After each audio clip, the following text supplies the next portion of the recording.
very good morning and a very happy new year to all you lovely people out there. What a joy it is to be together. In fact, just look around the room, see the people that you're sitting with. What a joy it is to gather as God's people, as His church again. And what a joy it is for me and a privilege for me to share with you, and hopefully what's on my heart to share with you is going to be an encouragement, is going to come and call us to more.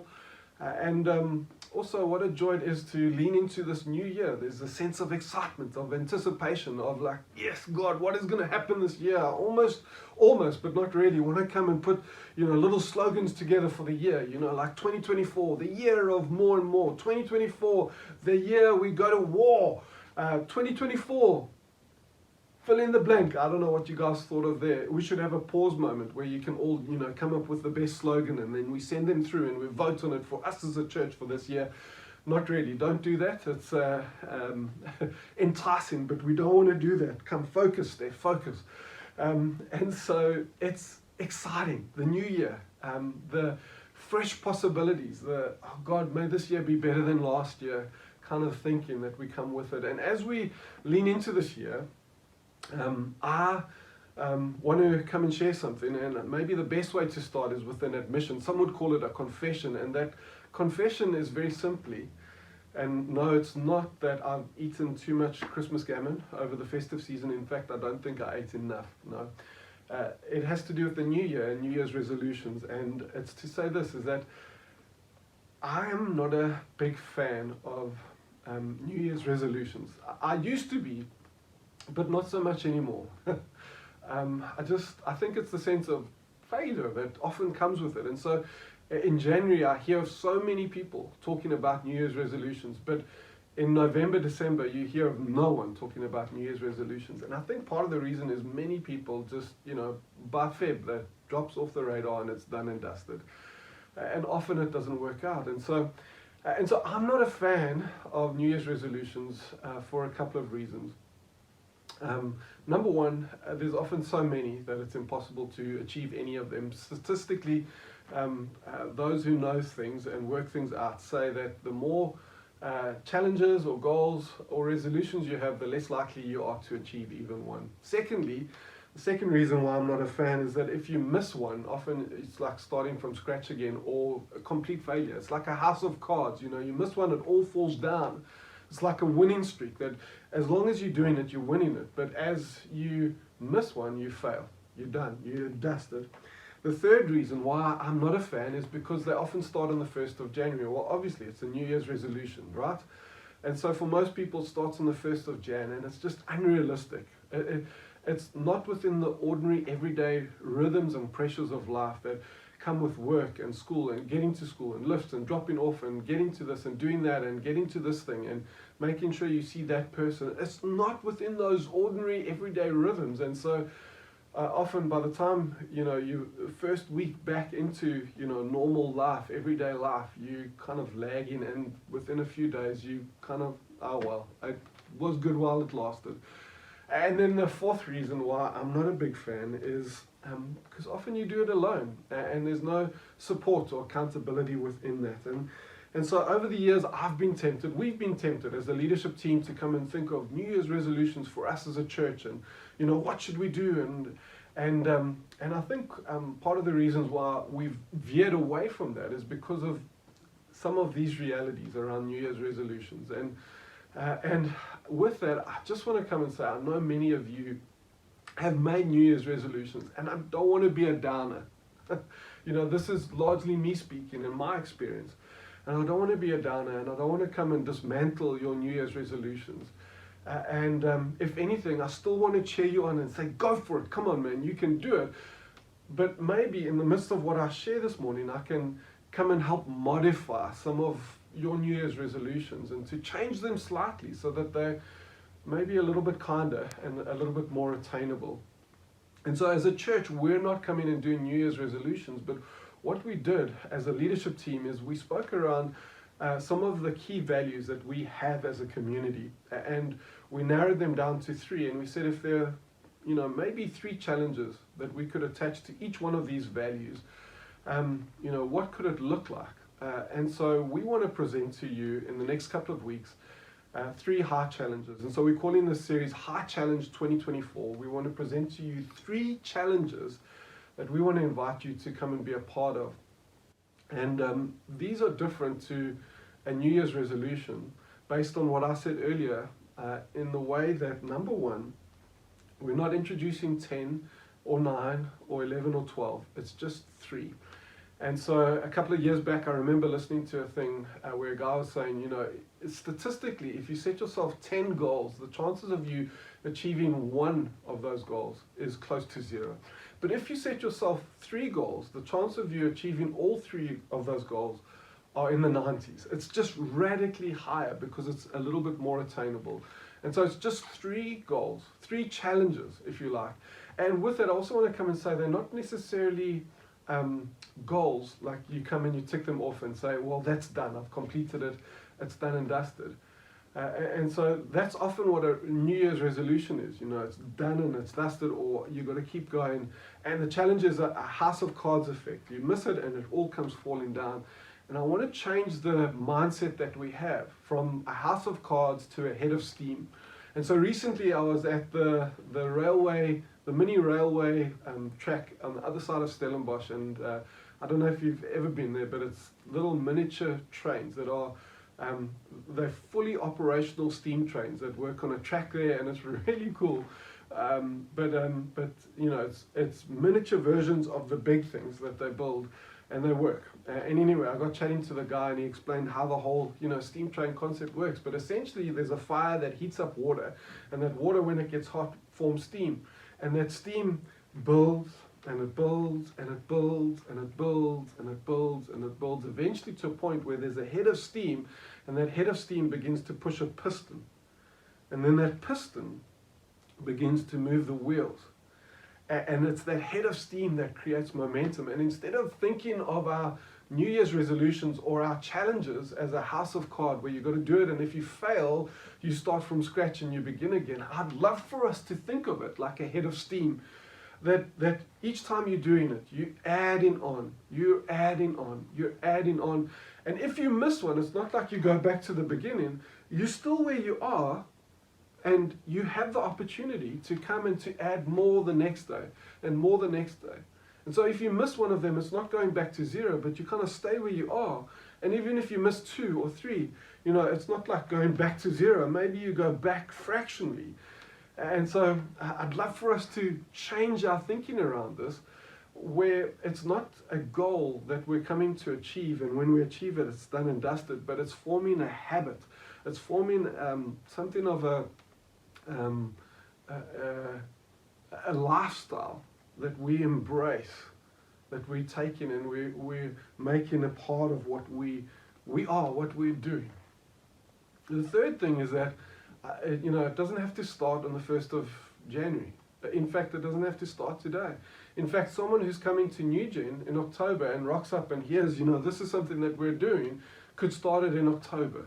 And so it's not something that, you know, has a start date, you know, back then, and if you missed it, too bad. It's something you can start at any point. And then fourthly, it's something that we would do together as a community. So there would be a sense of support, there'd be cheering on, camaraderie, and a sense of, you know, investment and celebration around this. And so around these things, it just feels like it's a little bit more attainable. And rather than coming and achieving a goal, it would be rather coming and forming habits, rather forming a pattern, certain behavior that we are embracing that are good and positive and healthy. And so I hope that makes sense, and I hope I can draw you into this and ask you, if you're part of NewGen, to come and embrace these 3 things, these 3 high challenges that we're going to share. And so today I'm going to share the first of them. I'll share the 3 umbrella areas. And so there are many values that we have as a church, but we've landed on these 3. Number 1, discipleship. Number 2, mission. And number 3, the poor. And underneath each one of those, we wanted to come and think of a challenge that could benefit us and benefit others, that we could embrace through the course of this year and give ourselves to, that would just be an incredible blessing. And so when we came and we brainstormed around around discipleship, we landed on this. And so our high challenge under the umbrella of discipleship for 2024 is this: win the day. That's all it is. It's win the day. And so when we say win the day, it's not like win the day one day. You know, one day there's going to be this big day, there's going to be this big challenge, this big fight, this big opportunity, and one day we want you to win that day. No, we're talking about win the day, as in today, as in every day, to win the day today. And I want to come and explain that a little bit more. But before we do, I want to just say, remember this phrase, right? Win the day. WTD, right? Win the day. In fact, everyone out there, say, win the day. Good, well done. And so I want you to remember it. I want you to write it on your mirror. I want you to come and put a sticky note on your steering wheel, on your dashboard in your car. I want you to maybe even, tattoo it to your forehead. So when you look in the mirror, you see win the day there, but you're going to have to tattoo it backwards so that it reflects properly in the mirror. Anyway, don't do that, but you know what I mean. Win the day. Win the day. Not as in one day, but win the day today. And how do we do that? We win the day today, each day, every day, by starting the day with God. And so in varsity, when Kaz and I were in varsity together, and when she had eyes for me and she was pursuing me relentlessly, and I finally gave in and caved in, and I said, okay, fine, I'll give you a chance. And we were kind of an item. There was this cool thing that happened is we were really good around our devotional times, and there would be days where one of us would be scratchy with the other person, or have lack a little bit of grace, and then inevitably it was me, and Kaz would be, did you spend time with God this morning? And then I'd be no, not really. And she didn't have to say it, but it was, well, I can see the way you're behaving. And the point that I want to make is that in that context there, in starting my day with God, had a incredible overflow effect within and into the rest of my day, how I behaved and how I treated other people. And so I am absolutely convinced that if we start the day with God, not only will we win the day and that we will have a good day going forward, but we'll also come and provide the cumulative basis for us to have a good year.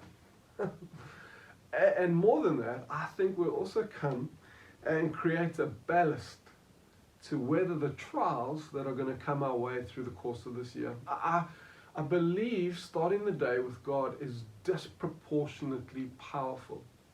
And so in the morning, our house has a rhythm or routine. And so when I get up and I remember, I make Kaz coffee.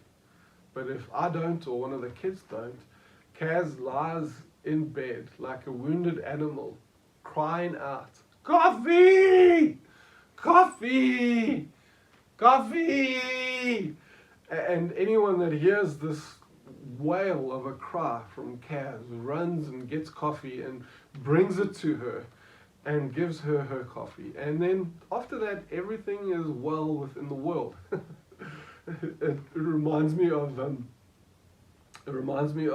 there's that advert or that meme, I don't know, and there's this woman who comes walking out, of the bedroom, and she's looking haggard like a zombie, and she's walking there, and the man's, he's running around and he's putting coffee beans in the machine, and she's walking there looking like a real psycho, and he's putting in, and just as she gets there, and she's like, he puts coffee in her hand, and as she has a sip, she turns and transforms into this wonderful, darling wife, and she's just a breath of fresh air. And so caffeine is incredible. And so caffeine has an ability to come and jumpstart the body. And the point I want to make is that I believe that spending time with God in the morning has the ability to come and jumpstart our souls. In the same way that caffeine does it for our bodies, I think spending time with God in the morning has the same effect upon our souls. And so as we come and we look at examples from Scripture of those who've jump-started their day with God, we see in Psalm 5 verse 3 that David says, "In the morning, Lord, you hear my voice." In other words, in the morning he comes and he cries out to God. He spends time with God. Job, it says in Job chapter 1 verse 6 or 6 verse 1, I can't remember, that Job would rise up early in the morning and he'd go and make burnt offerings. And so he starts his day with God. Daniel would go before God 3 times a day, morning, noon, and night. And in Mark, we read of Jesus. Jesus says, very early in the morning, while it was still dark, Jesus got up, left the house, went to a solitary place where he prayed. Even Jesus goes and he starts his day with God. And we come and we look through the records of history and we see the great men and women who've gone before us, great men and women of faith who've gone before us. Think of Martin Luther, the great reformer who was renowned for his morning disciplines. We think of John Wesley, the founder of Methodism, who started his day, every day, in prayer. We think of Corrie ten Boom, who started every day with God. And there are countless examples that we can go through. And all of these, and many, many more, understood the power of starting their day with God. And so in my own experience, and over the years, as the pressures of work and the responsibilities have increased, I think there's a certain degree of anxiety that I'm coming to terms with more and more. That there's a lot on my plate and there's a lot that I have to get to. And as I'm becoming more and more emotionally, I guess, mature and aware, I hope, I'm logging that and seeing that. Even now as I'm speaking, I'm feeling that kind of like, I call it like the burning feeling, or there's a little hamster wheel of the heart that's running there. There's things that needs to be done. There's things we need to get to. And as I've experienced that, the tendency for me is to go and get them done. But when I come and I start my day, it just feels like, start my day with God, it just feels like I recalibrate that. I change it. I change the goalposts. I change the way things are working. So even this morning as I came and I spent time with God, I felt the hamster wheel going. Took a breath. And then I walked up and down and I recited Psalm chapter 1 verse 1. And I could just feel everything coming, lining up, taking context. And off the back of that, off the back of coming and spending time with God, starting my day with God, I find that I am more joyful. I find that I've got a greater sense of peace. I feel like I've got greater clarity. I've got greater focus. I can come and work through things and not feel bombarded. You know, there's this and this and this and this, whereas it's, okay, there are these things. This needs to go here and this needs to go here. And it just feels like there's greater clarity around that. I feel like I'm more energized. You know, Red Bull gives you wings. A devotional comes and gives you spiritual wings. I don't know how to say it. I found off the back of starting my day with God, I'm a nicer person. I find that I'm nicer to my kids, to my wife, to the dogs, to the cat. And I also find that I have a healthier ERQ through the course of the day, where so it happened yesterday. I did something and I stopped and I was like, oh, that actually was ugly. It's not nice. And there's almost like a healthier ability to audit my behavior as I go through the day. And so not only do I find that I'm nicer and I think of other people, but I feel like I give myself and there's more of me to give. And so it's like I said, it's almost as if what caffeine is to the body, spending time with God is to the soul. It comes and it jump starts, and I wonder if it's not true for you. In fact, I imagine there's many, many people who are listening to this that would say, yeah, I can agree with that. That's right. That's absolutely right. And so, you know, over the years, people have come and called this a whole bunch of different things: a quiet time, a noisy time, a devotional time, their secret place, a sacred space, a personal retreat, or the morning watch. There's all kinds of names that people have. There's all kinds of names that you might have. I don't care what you call it. I just care that you do it. really, I do. And this is what Win the Day is all about. For some, I think it can be incredibly intimidating to hear of so-and-so who's going to go and do their morning watch, and their morning watch routine is they get up at 3 a.m. And the first thing they do is they have a cold shower, and that's the first thing they do. After that, they go and spend 15 minutes in silence with the Lord, and after that they then go and they read several chapters of the Old Testament. After that, they would then go and have an enema, and then go to the New Testament, and they would spend time in the New Testament, and after that they would then start journaling, have a cup of green tea, and then spend an hour in prayer, and they'd be ready to go at 6 a.m. A 3-hour marathon quiet time or morning watch or whatever it might be. And I know I'm exaggerating, but that person that's doing that, number one, I hope that that's something that they've built up under their own conviction before God, and they're not doing it to come and declare it to others and intimidate other people. But for us who are looking in, it can be intimidating, and it can be like, well, and I just want to come and say, remember, the principles lead to practice, not vice versa. The practice doesn't lead to principles. So the practice of having a 3-hour quiet time that includes a cold shower and an enema is not the principle that we need to come and apply. The principle is spending time with God, and what that looks like for you could be different to someone else. And when that happens, could be different to you than it would be for other people. Secondly, remember, your practice that you come and you give yourself to is unique to you. It needs to be. You are a unique person, and spending time with God will be unique to you, to your rhythms, to your everyday rhythms, to your character, to who you are. And then fourthly, you remember that it takes time to build your own routine. That guy with his 3-hour enema routine, it probably took him 10, 20, 30, 40 years to do that, and he pieced it along as he went, and he figured it out. That was unique to him.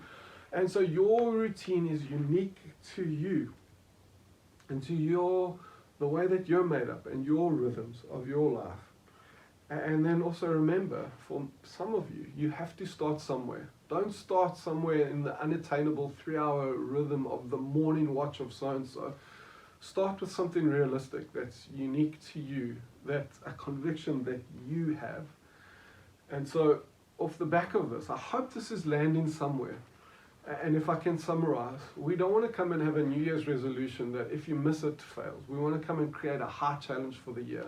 And that high challenge under the umbrella value of discipleship is Win the Day. And we want to call all of us as a community to begin to think of, we want to remember and embrace this value of winning the day by starting the day with God. And that's essentially what we want to call us to. We don't want to put pressure on you to make it look like anyone else. We want you to figure it out for yourself. And if you're far down that road, great, we want to learn from you. But we don't want to come and do what you do. In fact, we want to come and learn from you, take what you have, and build our own rhythm, our own routine. And so with that in mind, I wonder if we could press pause now, and in our groups, just take some time to discuss what are some of your morning practices that help you win the day. So the principle is spend time with God. How that works itself out is going to be different for everyone. I'd love for some of you to just share for a moment what some of your practices are that help you win the day. And in doing that, I think you'll encourage others along the way. Let's do that now.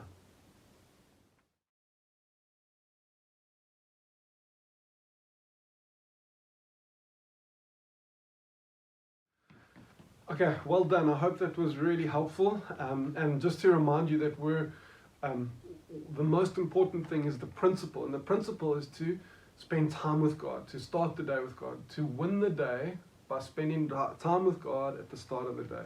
So that's the principle. The practice is, up to you to figure that out. And within that, I want to come and share some of what it looks like for me. And I just want to be so careful because I don't want to put on you that this is what it must look like or this is what you must do. can you, with a level of maturity, come and just see something within this and be like, oh, that's cool, or sure, that's a great idea, I never thought of that, and kind of pick and choose some things that might inspire your rhythm or your routine. And it might not even be that you do exactly what I'm saying, but there's something within that that makes sense to you. And so, and so within kind of this space for me, what it would inevitably look like is I love to recite Psalm 1 verse 1. Most mornings I start the day with Psalm 1 verse 1, and it just comes and recalibrates. It sets something within my spirit that's so potent, so powerful. The second thing is reading scripture, and for me, I enjoy having a Bible that I can write in that has margins. And so if you look at this Bible, you'll see it's got wide margins on the side. It's a journaling Bible, and I get to write in it. And so in the back I've got pages where I'm taking notes, and let's try find. So here's Philemon. So I've read Philemon, and we've got our notes over there. And let me just see that there's nothing dodgy or incriminating there that well, good luck.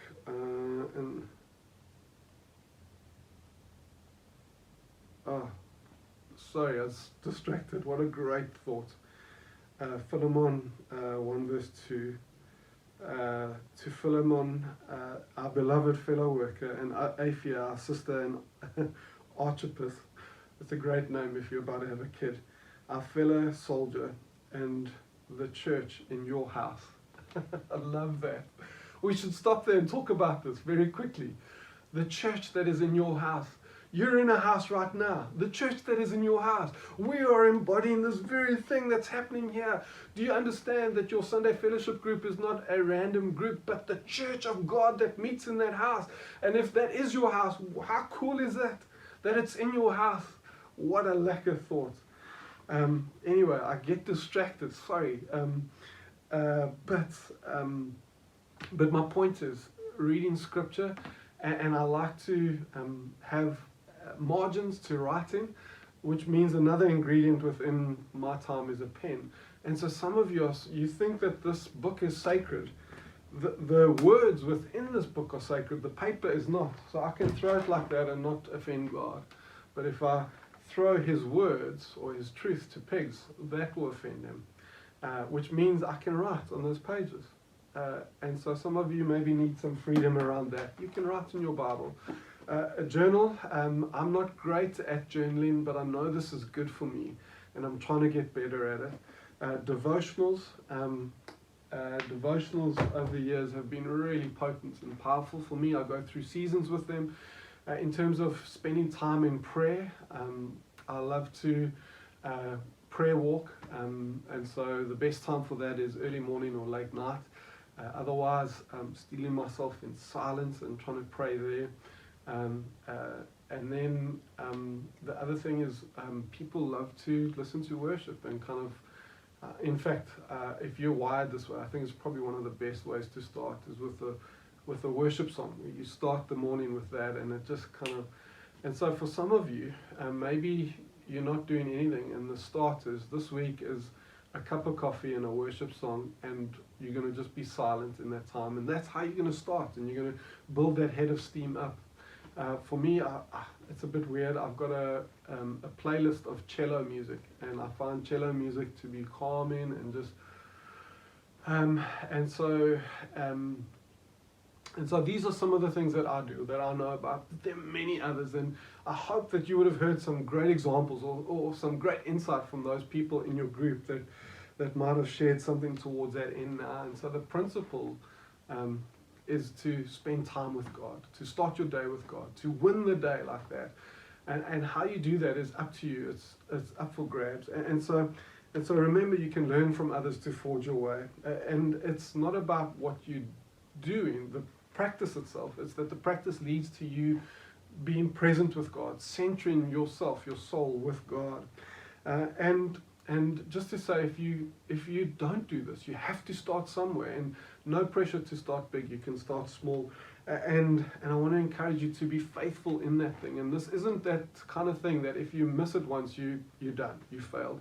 It's one of those things where you build a head of steam and you come back to it. And so even in the course of the day, if you're like, man, I missed this, and I can see I'm a bit scratchy and my day's not that great, go steal yourself away to the bathroom. Go lock yourself in a cubicle at work or whatever it might be, and you take 3 minutes there, and you just come and you cause the hamster wheel to calm down. You recite your scripture, whatever it might be. And I want to encourage you, to start somewhere. And as you start, you're going to miss a day or 2 or 3 or 4 or 5, and that's okay, as long as you build on that. And in time, it will become an indelible part of who you are. And so you can start with the small stuff and just build it as you go along. You don't have to start where you want to end up. You can start somewhere small. But the point is we want to come and be those that in the discipleship of ourselves, we do it well. And the best way to do that and to do it well in the long term is to start the day with God, to win the day with God.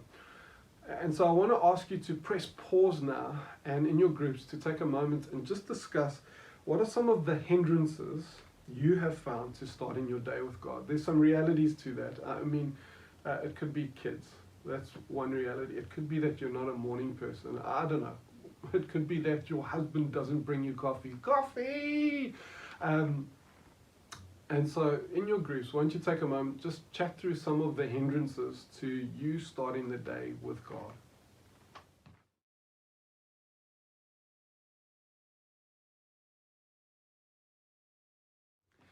Great, well done. I hope that was helpful for you. And I need to bring this into land, and I need to do it quickly, but there's a sidebar, a very, very relevant sidebar that I need to come and just land with us. It's so important that I do this. And it's a sidebar, it's a principle that we've bought into as a church. And for those who've been a part of New Gen for a long time now, you'd probably be saying, oh, not again.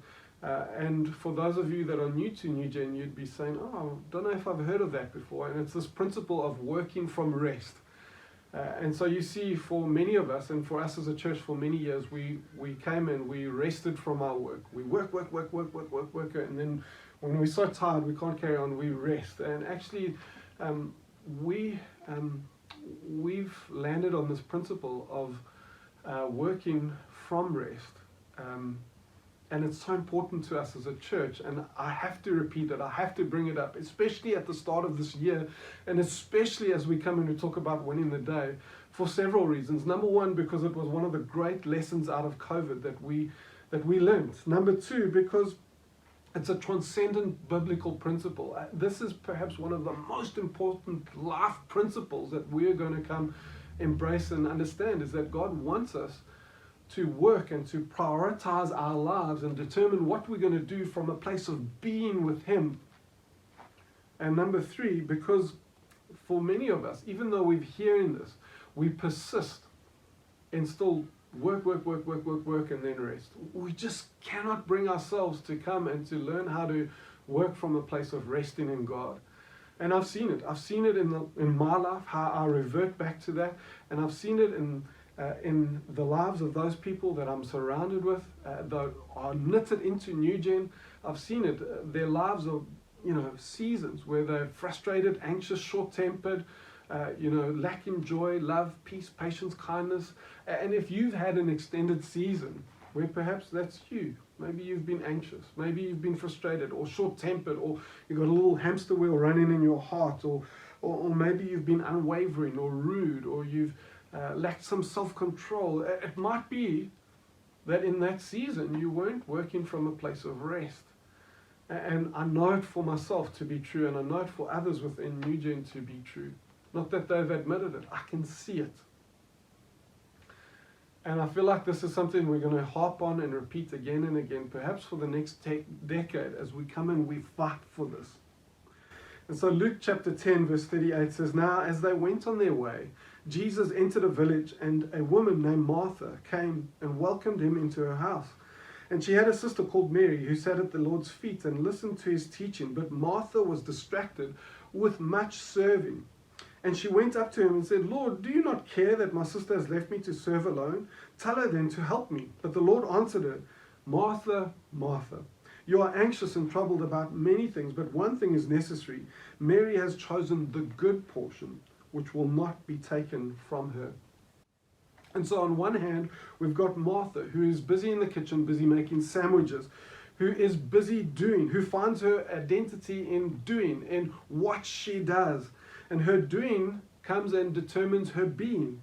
And so even if she was physically sitting at the feet of Jesus, I wonder if her heart wasn't still in the kitchen, busy making sandwiches, thinking about what she's got to do and what she's got to get to. And that she isn't actually fully present with Christ at his feet in that moment. On the other hand, we have Mary, who's sitting at the feet of Jesus, who is busy being, who finds her identity in being, in who God says she is, who God says she is, and her being determines her doing. Her being with God determines what she does. And this is what the principle of working from rest looks like, is that when you are with God, he determines what you do for God. And so Martha is an example of those that come and rest from work. It's unsustainable. And Mary is an example of someone who comes and works from a place of rest, of resting in God. And so if Jesus was to come to your house today, if he was to come and sit in your house, would he find you sitting at his feet, or would he find you busy, running around making sandwiches? If Jesus was to come to your house, if he was to come to your heart and take a little look in there, will he find that you're troubled and anxious, and that the pattern of your life is that you're troubled and anxious? Martha, Martha, you are anxious and troubled about many things. And if he comes to your house, will he find you comparing yourself to others? Lord, do you not care that my sister has left me to serve alone? Tell her then to come and to help me. Will you be comparing yourself to others? What they're doing, what they're not doing, where they're at? And number 3, will he find you to be distracted? But Martha was distracted with much serving. Will he find you to be distracted with your little empire that you're building, with your business that you're doing, with the work that you have to do, with your parenting that you have to get, that you come and create this magical childhood for your kids?